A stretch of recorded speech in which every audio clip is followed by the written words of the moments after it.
የኡስታዝን በትር መልሱለት የአሁኑ ትውልድና ማህበረሰብ ያጣውን ስነ ምግባር መልሶ ያገኝ ዘንድ ይህች ብትር አንድን ትንሽ ተማሪ ቁርአንን ያለምንም መደናቀፍ አቀላጥፎ እንዲቀራ የፊደላትን አጻጻፍ ጠንቅቆ እንዲያውቅና የእውቀቱን ደረጃ ከፍ እንዲያደርግ ለማድረግ በቂ ነበረች።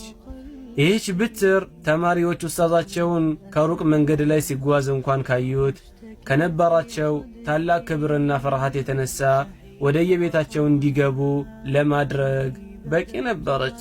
በዚህች በትርና ጥብቅ ቁጥጥር ምክንያት ነው ዛሬ የምናያቸው ታላላቅ ምሁራን፣ ሐኪሞችና መሐንዲሶች፣ አስተማሪዎች ሊፈሩ የቻሉት።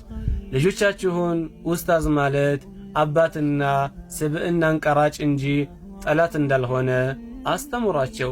ልጅህ ሰነፍ ወይም ጥፋተኛ በሆነ ጊዜ ከኡስታዙ ጋር በመጣላት ለልጅ ተሟጋችና ጠበቃ አትሁን። ገጣሚው እንዲህ ይላል፣ ላ ተሕዘን ዐለ ሲብያኒ ኢንضሪቡ الضرب يفنى ويبقى العلم والأدب الضرب ينفعهم والعلم يرفعهم لولا المخافة ما قرأوا ولا كتبوا لولا المخافة كان الناس كلهم شبه الجماد فلا علم ولا أدب